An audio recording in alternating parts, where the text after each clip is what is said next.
All right, everyone, we're gonna go ahead and get started. Again, I'm Emma from Elevation. I'm just gonna take care of a couple housekeeping things before we get started. I did wanna let everyone know we will be sending around a recording of our webinar today, tomorrow. So in case you miss anything, don't worry about it, you will get a copy. In addition, we're gonna try to not talk so much, and we're gonna set aside about 10 minutes at the end to answer any questions that you have. But if you don't get to them on the last slide, we will have our emails. So feel free to reach out to us if we don't answer all of those burning questions. So we're gonna go ahead and get started now. Welcome to Crash Course, Nonprofit Web Design. All right, so just again to reintroduce myself, I'm Emma. I'm the Content Marketing Growth Manager here at Elevation. And my name is Kyle. I'm the Growth and Partnerships Manager here at Elevation as well. And just to let you know a bit about Elevation, if you haven't heard of us, or maybe you have, but we are a full service web design agency and we specialize in nonprofits. We know that a nonprofit website is unique, it's different, and we love doing your guys' websites because of how multifaceted they are. We've been doing it for about 10 years now. So we've got a bit of experience under our belts and we love talking about it. Yeah, and in case you needed a little visual to help put some faces to the names, there you have Emma and myself to your right, and you can find our Twitter handle written there at elevation_web. So find us on Twitter and we'll look forward to connecting there too. All right, so just to talk a little bit about what we're gonna go through today. I know everyone's here to talk web design, but we're gonna talk a little bit also about the befores, what you need to get done before you really get into the meat of that web design project. Kyle is going to cover UX. I know it's a scary little term there and why it's important, but I swear it's not, it won't be after. He's gonna talk about the main facets of UX. Then I am gonna jump in to talk about content, what we mean by content. Hint, it's not just text. And then we're going to talk about what it means to create high quality content. And then finally, we're going to go through some awesome examples and of some sites that have recently launched with us.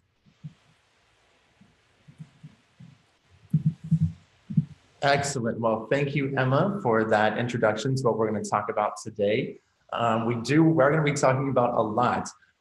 So getting into those befores right away, the first one there is going to be your branding and logo scheme.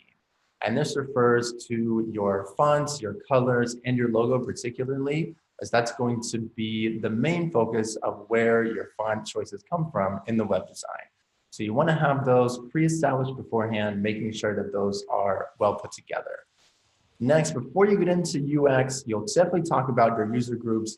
But getting into that, you want to know about the basics of your audience beforehand, before really getting into that. And then next, before you start writing all of your content, it's always a good idea to have a content evaluation. Just going through all of the things that you have or don't have to be able to make sure that you're prepared and that you have someone that is assigned and responsible for that task. And speaking of assigning people to tasks, one thing we always recommend here is establishing a main contact person to be the main contact between your agency and your organization. So that always helps to keep communication as clear as possible. It helps to keep communication and approvals going as smoothly as they can. And then internally, if you do have to work with other higher ups, maybe your executive director or other board members, getting those processes and logistics in order beforehand to make sure that they're on board with everything and that they've also approved will also help to keep things going smoothly along the way. And the last thing that we always like to talk about is a willingness to collaborate. The best websites that we see come out of this are the ones that have been a collaboration project. You guys know your organization really well, and we need to be able to get that information from you too to make your website the best thing possible. And before we get into anything else, we do want to talk about what makes good design. People ask this all the time. They ask about trends and what do I need to be doing? And what we always say is that we define good design as established branding plus well-structured UX and high-quality content. The three of these together are what's going to make your design good. And whenever you go onto a website, whenever you see a website that you don't really like, you can probably pinpoint one of these three pillars where it's lacking. And whenever one of these three pillars is lacking, that's when a website starts to fall apart, essentially. So let's go ahead and get right into user experience.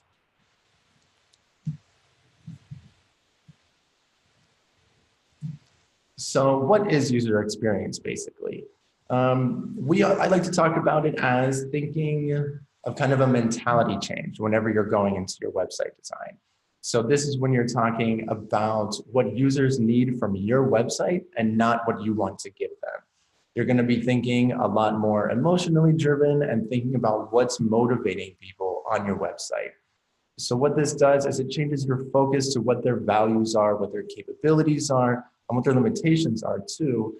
And it also helps you to think about how they're interacting with their device. Is it a computer? Is it a laptop? Is it a tablet or smartphone? So those are all questions you want to be thinking about as you're going into this too. And in a typical UX consultation, you'll start by defining your user groups. So these are going to be the main people who are coming to your website, defining the main actions that they're going to be taking and how they're going to get there. And so you're going to define all of that through your navigation paths, so your main menu, and a strategic organization of your content. And that's when that content evaluation, which we'll continue to talk about today, is really going to come in handy. And for the same reasons, it's also important because this is where you really get to lay out what your main actions are for the website. What do you want out of it? What do your users want out of it? And this gives you the opportunity and the time to actually put that down on paper and always have that ready for you whenever you are making changes. So first, let's get into user groups. Whenever you're trying to define your user groups, whenever you're at this portion of the website build, a couple of good questions to ask yourself are, who is coming to my site? What do they need from it? Are they here to donate? Are they here to register for services? Are they here to register for events? Volunteer maybe? Answering all these questions are going to help you define more closely what these people actually look like. And to the image on the right, you'll see we have one group called funders. And this is from a UX consultation that we did here at Elevations. Let's go ahead and take a look at that a little bit more closely. So this came from a project that we did with Roots and Wings. They are an organization out of New Jersey who help foster age children who have aged out of the system. So we worked with them, and one of their main user groups was defined as funders. And they were eventually pinpointed as individuals or organizations going to help financially. And we've got all that written down, and we know that these are going to be financial backers and not just people who want to be there to volunteer or help at events. We're talking strictly financial funders here. And then from there, we define their top informational needs in order of importance. So in order for that person to eventually get to make a donation, they need to know about the organization. They need to know the impact. They need to know the challenge. And that's when they start to interact with the donation page. Maybe they're going to make one. Maybe they're looking at different events, and then news and social media where they can interact even further with the organization. And if you look to the flow chart from left to right, you see that they land on the homepage. They have pathways into About Us, Impact, and the challenge. And then they can get to donation, events, and social media too. And there's a really important paragraph down at the bottom right that talks about how this audience should always find pathways into everything they care about from the homepage. And that they're more likely to need to learn about the organization, kind of what issues you're addressing, their successes, and then that's when they are most likely to engage through donation, events, and social media too. And once you've wrapped up your user groups, there might be several, there might just be a couple, you're gonna move on to sitemap. So this is where you're really gonna map out the organization of your content. This is going to be the foundation of how people navigate through your site. This is going to be that main menu that you see on every website at the very top. And these are all strategically placed pages. And again, we're gonna hear that word content audit, content evaluation. This is kind of all of that coming to a little bit of fruition. The second half is creating all of that content. But seeing this structure is a good halfway point when you think about it. And again, let's take a look at this image on the right a little bit more closely. This again came from the Roots and Wings user experience consultation. So as you can see there, all of those pages are laid out in that first main bar with the blue background in order of importance. If we think back to that funders user group, we can see the challenge impact all listed there as the first pages because those were priority pages that were already defined previously. And then even under the challenge, we see some subpages there called Our History and the Team. And that gives us a chance to learn about the organization, who works there, put some faces to these names, and really feel connected to it, to know that it's real and legitimate. You'll see also that programs and resources comes before the Get Involved section, where you have donate, volunteer, events. And that's because another group that they defined, which are their clients, this was a high priority for them too. Their clients need to be able to come here and see what services they offer, how to apply, if it's something for them. So the combination of these user groups was definitely taken into consideration in the prioritization of these pages. But we will end up seeing on their completed homepage in just a sec that option to donate is always there. So just because the donate section is under the Get Involved tab, that pathway to donation is always there. Just pointing that out because we'll keep talking about it. Absolutely. Well, let's go ahead and take a look at how that turned out then. So this is a screenshot of just a portion of the homepage from Roots and Wings. And like Emma said, in the very top right, you have that call to action button for donation. That's going to be present on every single page because we want that to always be an option. At any point that a person is ready to donate, we want them to be able to. We don't want to make it any more difficult for them. We want them to always have that as an easy next step. And just like we saw in the sitemap, we have the challenge, impact, programs, and resources. And we have those subpages that unfold from each of the main categories whenever you hover over them. So this gives you a good chance to kind of see what a sitemap turns into once there's design applied to it. And the last main portion of your UX consultation is going to be your wireframe. And your wireframe really is a grayscale structure of what all of your templates are going to look like. Everything that you have included in your project, if it's a home page, interior page, a custom event page, maybe a custom donation page, all of that is going to get its own wireframe. And this is an important step because it gives you the opportunity to place all of these different pieces of information, all of your different pieces of content, all of your unique CTAs and calls to action, all of your different widgets that might be part of your project as well. And you want to be justifying these placements with your user groups, with your content, saying, we've defined this as important, and that's why we want to have this here. So all of this is going to come together in different points. And there might be a couple of rounds where you go back and forth on the wireframe, and that's okay. That's part of it. You're allowed to make edits to that part, and you want to be using those edits as much as you can, thinking of your user groups.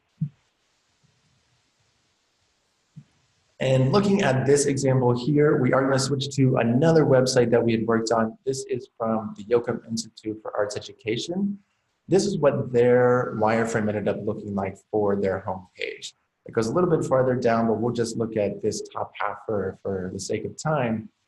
Well, we can see that they have their branding, their main menu, their billboard slideshow up at the top, followed by 4 different callouts to represent different areas of arts that they teach about, that they have classes for, that they work with, so that people for each of those areas have their own pathway into different pieces of content. And we'll go ahead and take a look at how that translated into their homepage design here as well. So we see up at the top that they've got that big billboard going with big pictures and colors, and that same theme continues through. We can see that CTA for news and events, and then we can see these other big buttons calling us out for theater, art, music, dance. And I know that if I'm from arts, I'm going to click that button and find all the information about art, the information I need. They've got a great upcoming events section that has everything included there, so you can always find your events easily right from the home page. And then it was also important for them to include an outreach section too. You could find out more about their outreach program, and then connect with them via social media since they have their live feeds posted right to their homepage. So this is all really good stuff that they've done. And that's a great example of seeing a wireframe kind of come to life in an actual design.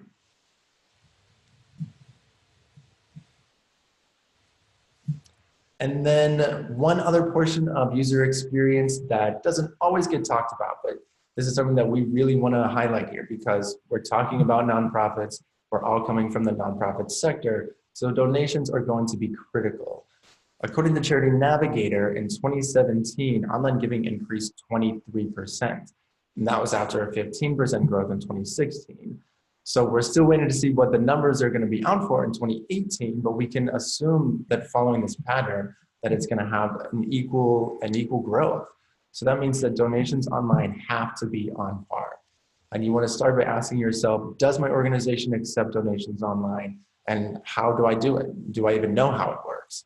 Is it a PayPal button? Is it a third-party system where I just kind of have it linked to my website and it takes them to another page? Is it more CRM-based where I have donor profiles and donor history management? So all of that you want to know about your organization.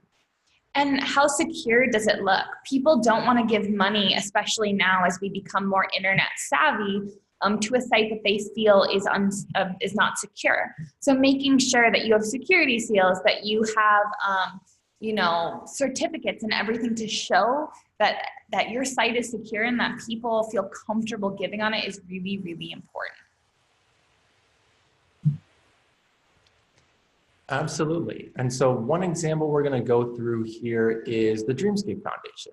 This is an example of a donation experience that we really like, and it's always one of our favorites to show. So we can see here that right away from the get-go, you can find an area to put in the dollar amount that you want to give, and you can click to give in honor of someone also. So you have the area to put in that name and that information as well. You have the option up top to give monthly recurring donations or just one time. And then once you go through, you can choose to pay via PayPal or credit card. And the PayPal option is just an extra level of security in case somebody's more comfortable with that. And the best part is this pop-up form that you see where you have just the basic information they're asking you for, followed by your credit card number. It's a simple form, nothing too crazy, and it doesn't take you away from the page at all. It keeps you right there and you're going with it the whole time. So this is a great experience, we think. It's interactive, it's to the point, and the content is really good along the way. And if you'll look in that URL there, you'll see that it's secure. And that means that they have an SSL certificate, and that's one of those things you really want to have if you're going to accept donations on your website, just because it indicates that it is secure. Definitely, that's a very good point, Emma. And then just to kind of round out the whole user experience conversation, we want to do it with a term called responsiveness. And this is something that a lot of you have probably heard of, maybe something that a lot of you haven't heard of. And it just refers to your website being responsive to different devices and making sure that it looks good on a desktop computer and a smartphone that you can hold in the palm of your hand also. So all that has to be taken into consideration. And we can see here in this image, the Roots and Wings website brought down to a cell phone size. You see that the menu has collapsed. You see that some of the pictures are a little smaller and have been adjusted, and that the content also collapses as well. And it's still a good user experience. It's still easy to manage and navigate, and that's what we want to be keeping the whole time.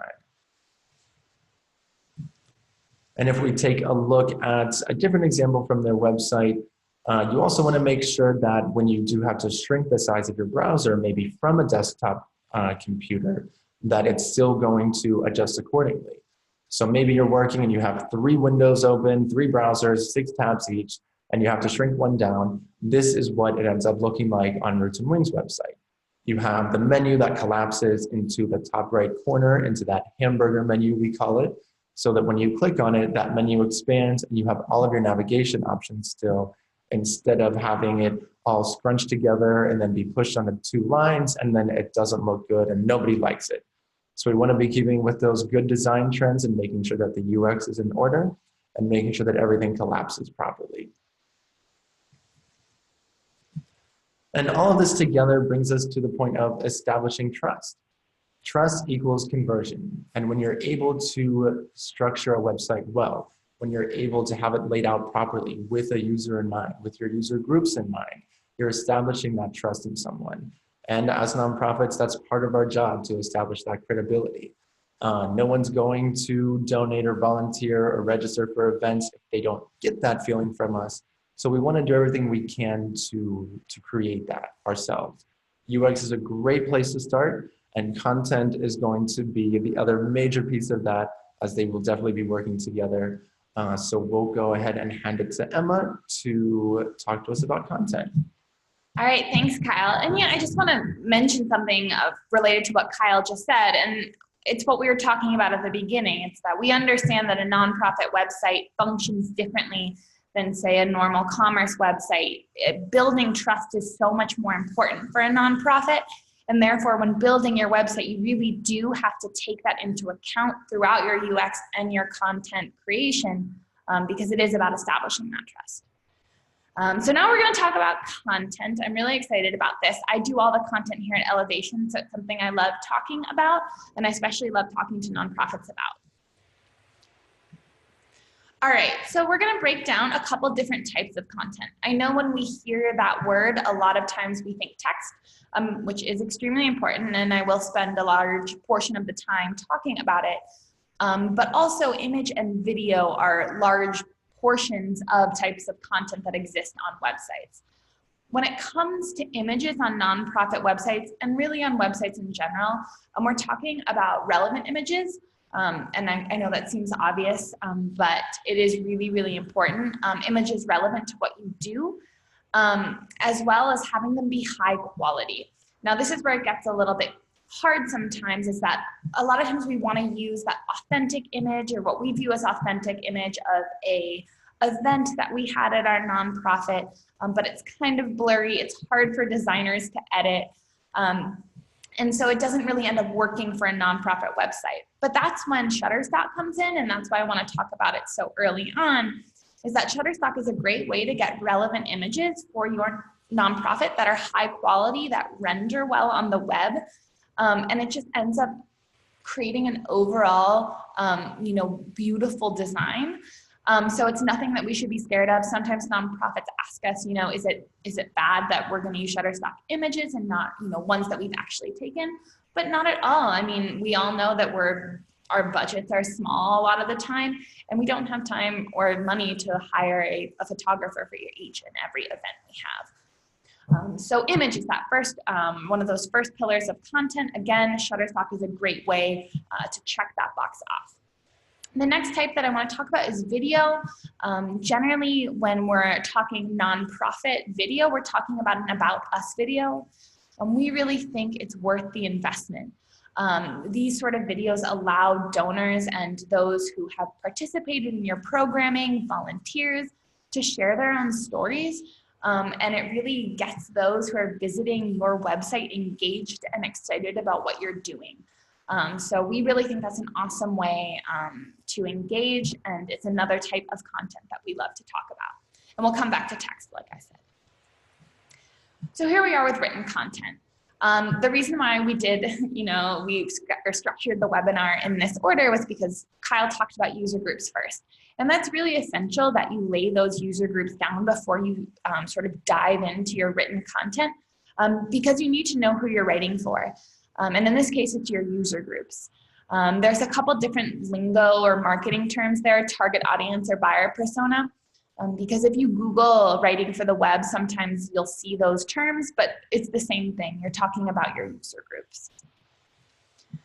So then when you get into the actual creation of your written content, you want to think about a couple things. It's your voice, tone, and style. I know we're going back to ninth grade English here, but it is really, really important.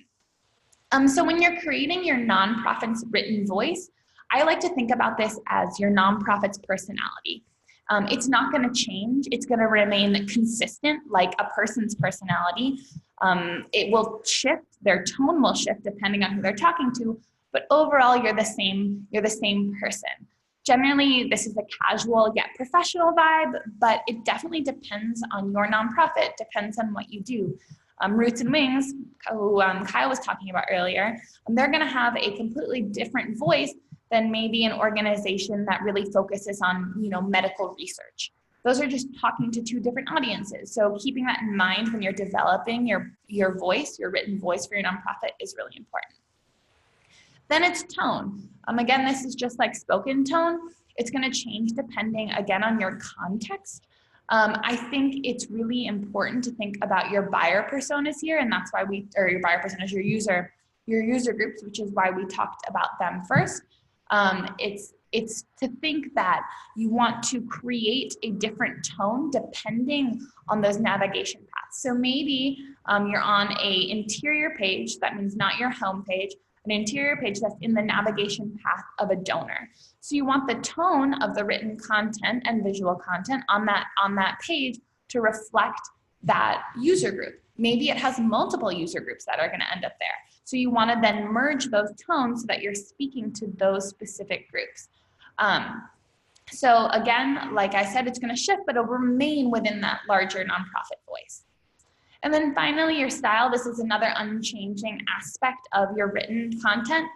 It's going to be those grammar choices, like capitalization, acronym usage, Oxford comma usage, and it's, again, going to remain the same. We recommend putting together a brand and style guide.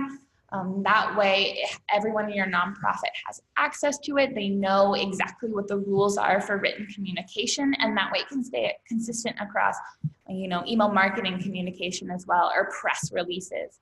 That way, your nonprofit has this overall style, voice, and tone that remains consistent across platform. Okay, so then I get this question a lot. It's about writing for the web, just because it's a little bit different than writing for other, traditionally how we've been taught to write. The most important thing is that thinking about it the way I like to do it this way, thinking about how you visit a website. So when I'm visiting a website, I have, 5 seconds. So I'm going to find the most important information on the page first. And that means that you don't want to hide important information within big bodies of text. It's important to instead make it scannable and put the most important information first. Breaking things up into short sentences, paragraphs, headers, subheaders is really, really important. You want people to be able to scan that whole page really quickly. Just pick out those main headers, subheaders, that important information, and know what this page is about while still remaining engaged. And then we're going to come back to this last one, but always keeping SEO or search engine optimization in mind is really, really important. And again, we'll come back to that because I know it looks very scary, but it's not. So then some just general overall tips for writing for the web. As always, we want to use active voice. Passive voice ends up coming up stuffy, especially on a website. And then I'm guilty of this because I worked in nonprofits and I do this a lot, but I tend to use very industry-specific jargon, which is just sort of a no-go when it comes to writing for the web. People don't know what you're talking about, and it alienates them a little bit. And then if they don't know what's happening on a web page, they really don't want to stay. And then again, I'm guilty of this as well, but using acronyms. We love these in the nonprofit world.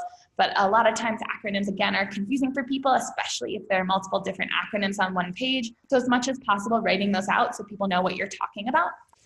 And then although for a large portion of us, our user groups are not going to be in the 9th grade, sticking to that lower reading level, just because when you're on a website, our brains function differently. And again, we're scanning as opposed to reading in depth.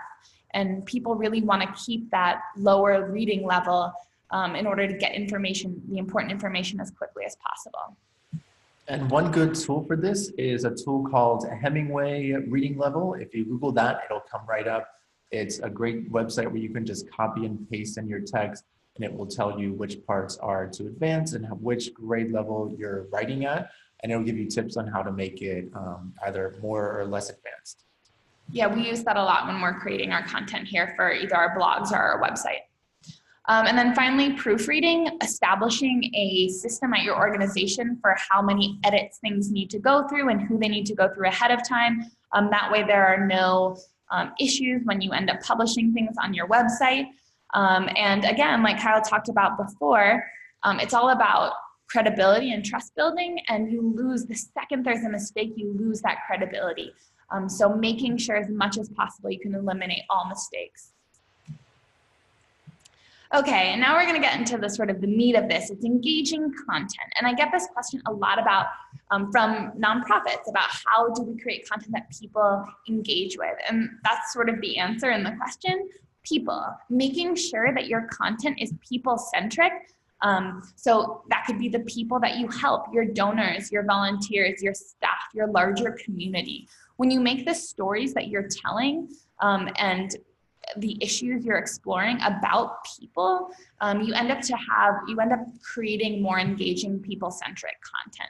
So as much as possible, allowing those people even to tell their own stories on your website, through your website, will just transform it into a much more engaging digital entity.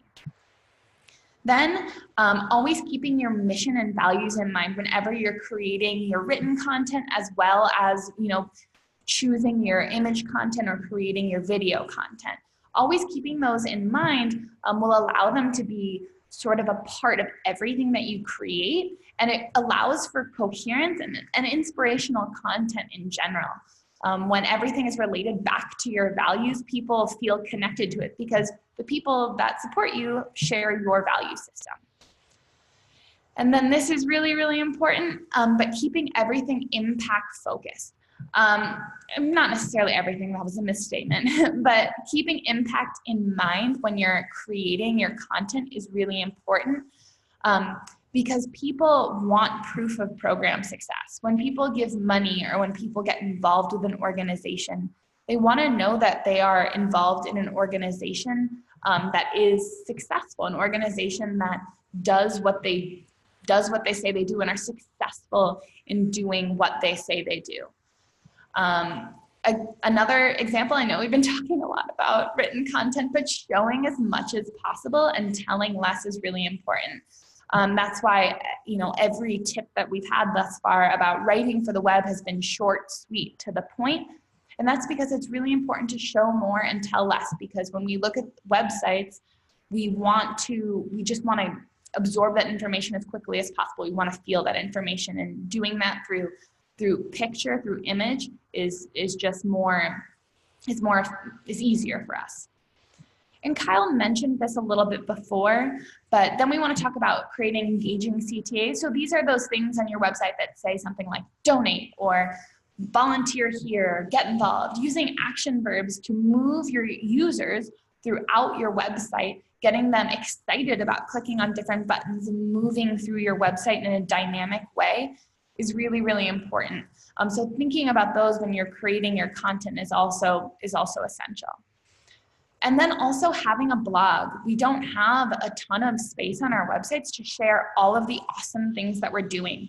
So having a blog allows for this digital space where you can tell specific stories, maybe tell about specific people you've helped, or a specific donor story, or a particularly awesome staff moment. It helps people connect more with your organization. It also helps for SEO, which we'll talk about in a bit. But having that there is really a more engaging form of digital communication.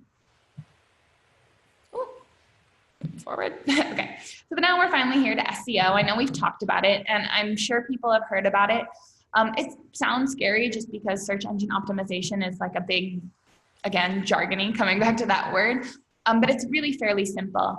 Having SEO-driven content means that you've thought about how people search for your for your website or what your organization does on a search engine. So, for example, if you think about this as Google, and we'll use Roots and Wings as an example, maybe someone who's searching for Roots and Wings or the services that Roots and Wings would provide would put in something like, you know, home or housing options for young adults in the New Jersey area.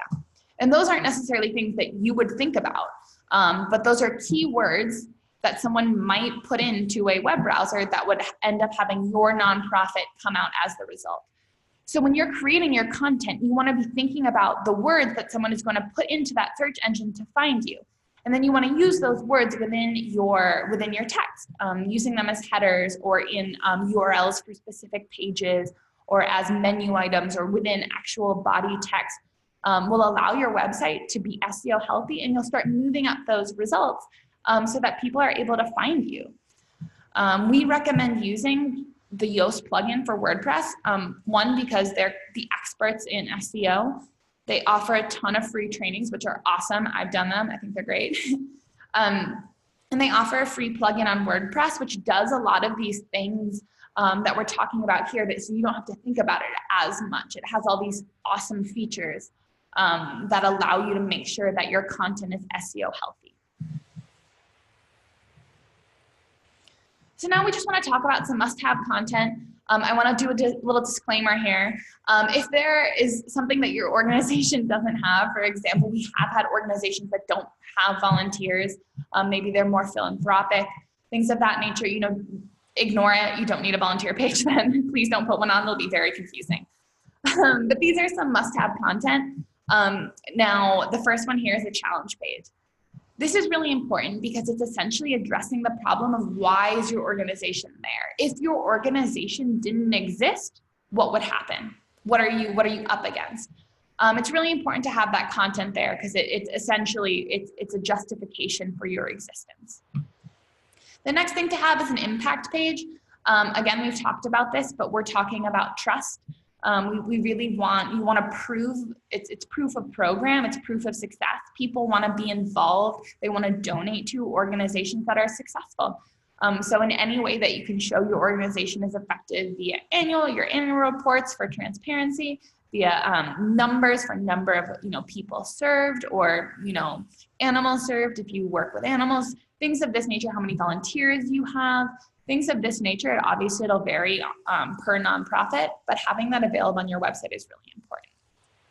Next one, also really important because again, we're talking trust. It's having staff and board information available, hopefully, or if possible with images, because we want to see everyone's pretty faces and know that you're there and you're real and we can contact you. So that's really important. We talked about this already, but we recommend having an About Us video. If that is something you can invest in, having that there is great. Always having a place where people can find your mission and value so that, again, they know that their value system lines up with yours, and then they can be a part of your larger community, and they're going to want to be a part of it. They're going to be excited about it. Then, we talked about this before, but if you have a volunteer page, or if you have volunteers, making sure you have a volunteer page there. So there's any important information for potential volunteers, people that are already volunteering, and just more information in general. Well, excellent. Thank you for all of that great content rundown, Emma. I know all those tips are going to be really important for anyone getting into a new website build. So thank you very much. We're going to pivot a little bit here and look at some examples now. The first one you'll see listed there, we do have to cut today for time's sake, but it's definitely one that we still can definitely recommend checking out. And that's the video at pedalrevolution.org/media. Pedal Revolution is a nonprofit bike shop based out of San Francisco. So definitely check them out. They've done some really good media work, so hats off to them. But today we are going to look at the American Brain Tumor Association for great UX, great content, and then the Dreamscape Foundation for also great content too. So getting into the American Brain Tumor Association's website, this is an organization we love outside of Chicago. They're working, a national organization, and we were really pleased to be a part of this project. And from the get-go on this homepage, when you land there, you see this big banner image that sticks out to you. And then you also see two buttons that say for patients and for caregivers.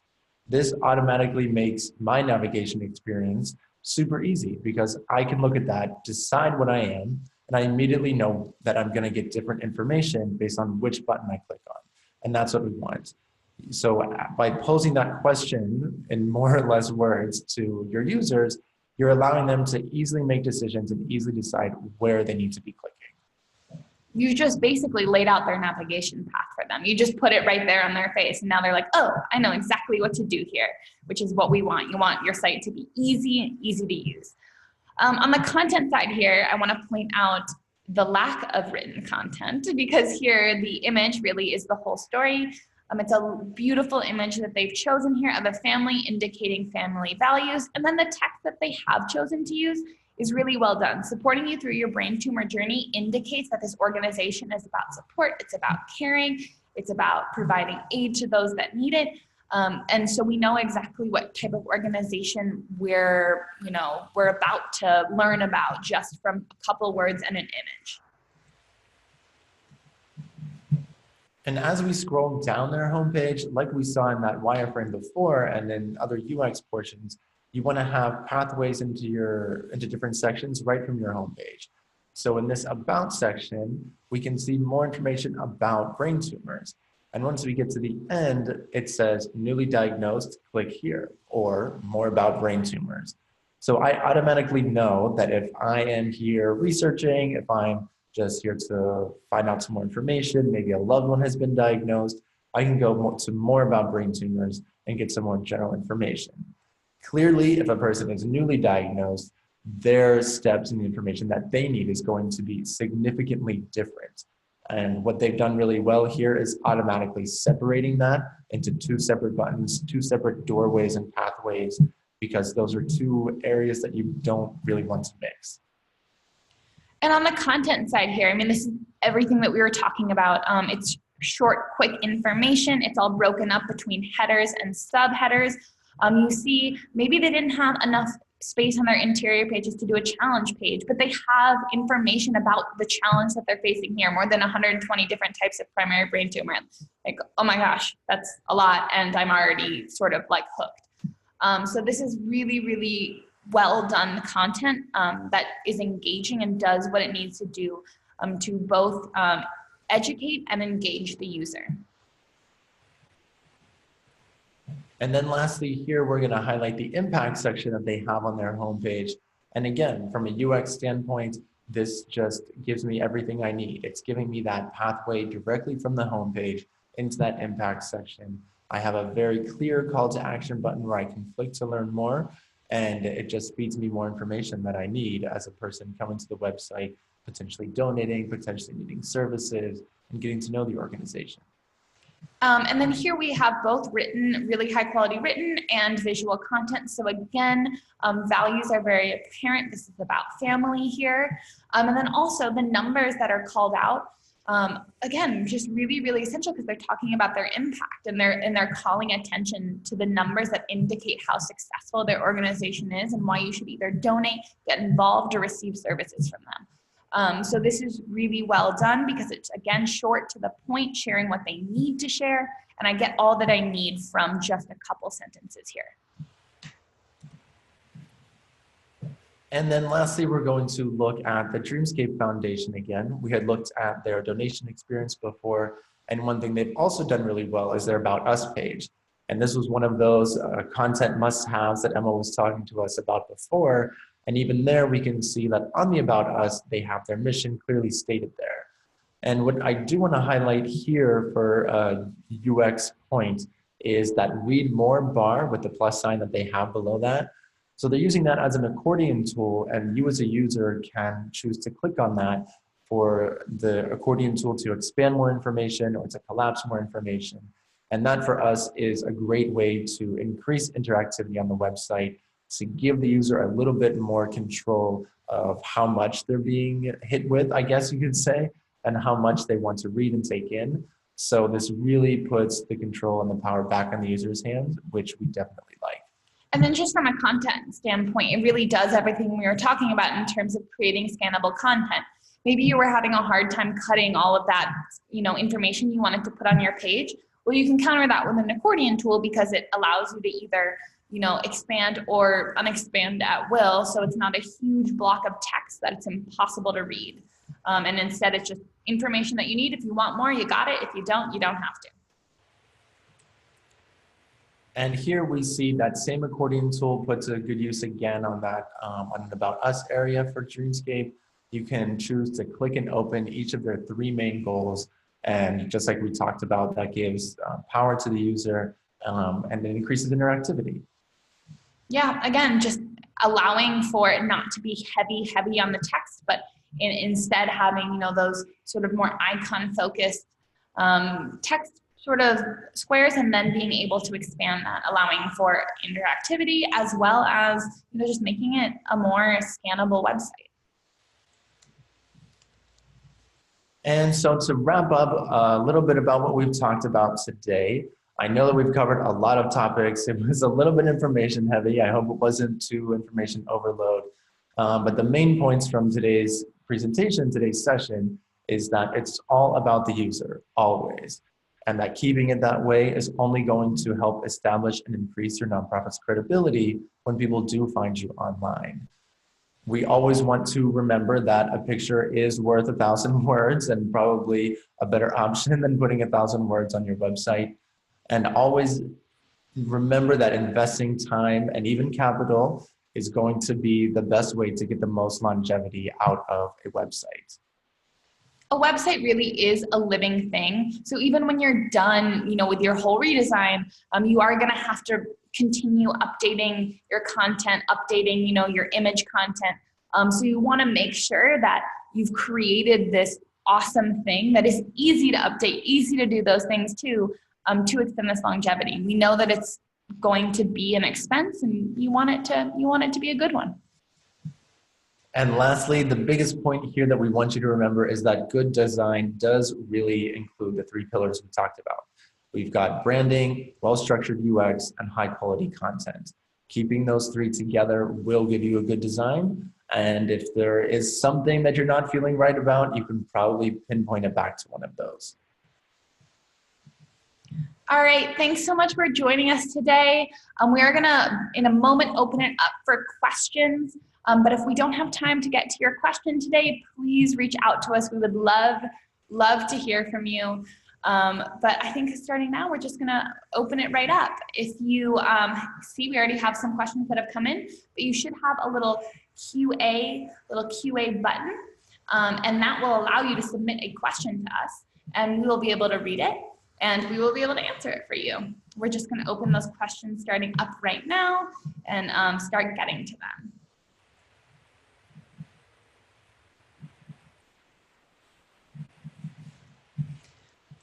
So one question that has just come in for us right now was a question about, if you don't have the money to invest in a nonprofit video, what would you recommend doing? Well, we've had one before. We've had a couple clients that have had this problem.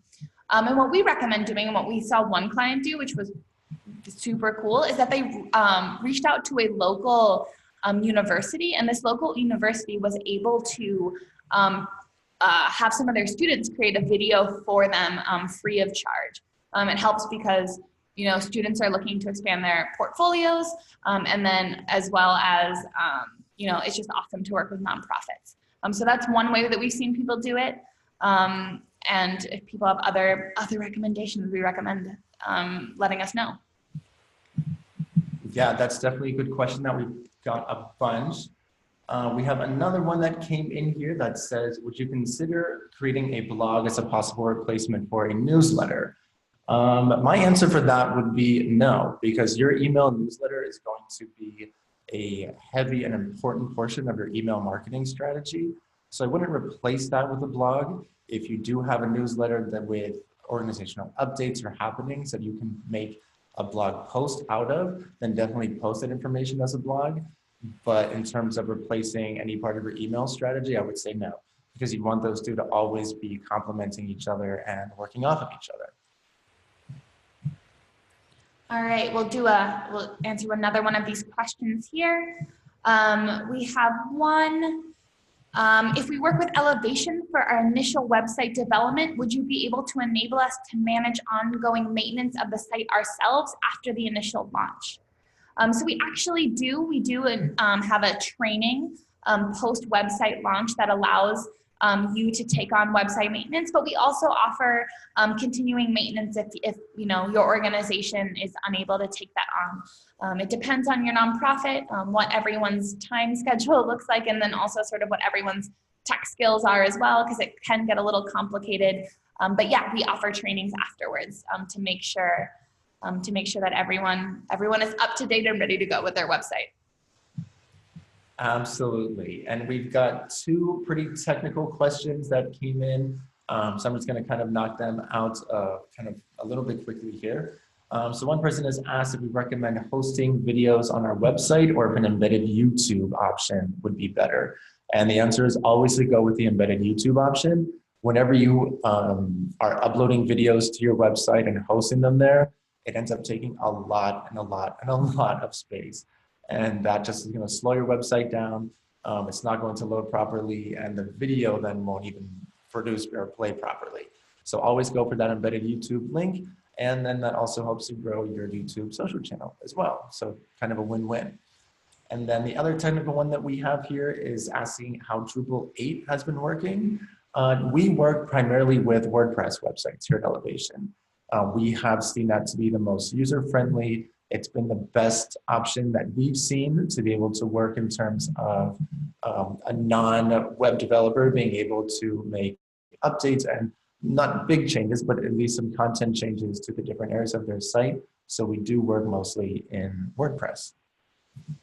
Awesome. We have another question about what is the average price for a good web page. So this is a hard question to answer because it really depends where you're starting and then what you want to do.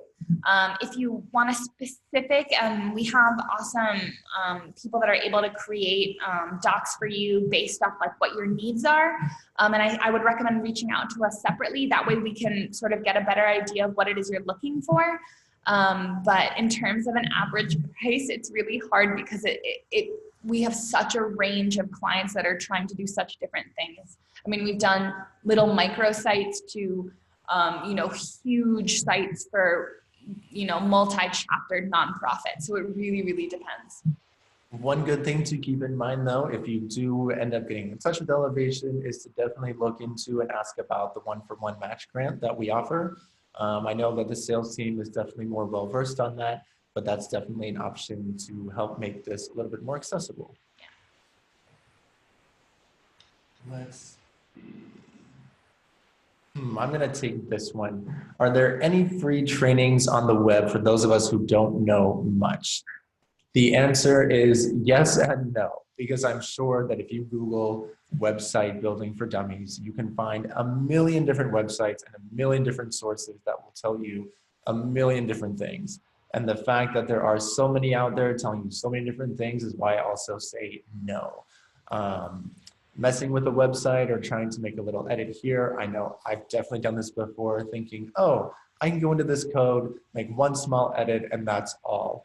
And then I end up accidentally deleting a very important question mark, and the whole page gets messed up on the live version. And then all our developers get mad at us. So we do always recommend, you know, maybe if it's not something that you can really put into practice, or maybe it's not a project in your budget at this point, reach out to board contacts, organizational contacts, if anybody is professional in this. It's just from my own personal experience that amateur coding and not necessarily knowing how to do it does not really give a good result. All right, we have so many good questions here. We're trying to make sure we get to all of them. So the next one that we want to tackle here says, how many individual pages generally makes up a good site? How many is too much? This is a good one, and this is going to be a little bit of a UX and content question too. Yeah, I hate giving this answer again, but it really does depend on your nonprofit and you know what it is that you need. I would generally say if you're questioning if you should have a page, just a random page there, then it's probably not needed. Yeah. But at the same time, you know, there are pages, like we talked about some of those essential pages that you really do need to This is why we always recommend a UX consultation, because you can think about that ahead of time. You can really nail down that content that you need and that content that you don't. When you go through your content audit, you can figure out, okay, these are the programs we have now, these ones we don't, and then you will put that into your UX and you'll figure that all out. But again, it really depends. And the other tip I would give for that one, I don't know, you might have seen this on other websites where you go to the main menu, you hover over the top category, the sub pages appear, but then there are sub pages. So when you hover over the sub pages, then more pages appear. A couple of those is okay within your sitemap, but no more than that. If you're getting to sub pages, you've gone too far. So make sure that you're hitting the main points of your programs. If you can combine a couple of pages of content together that makes sense, then go for that too.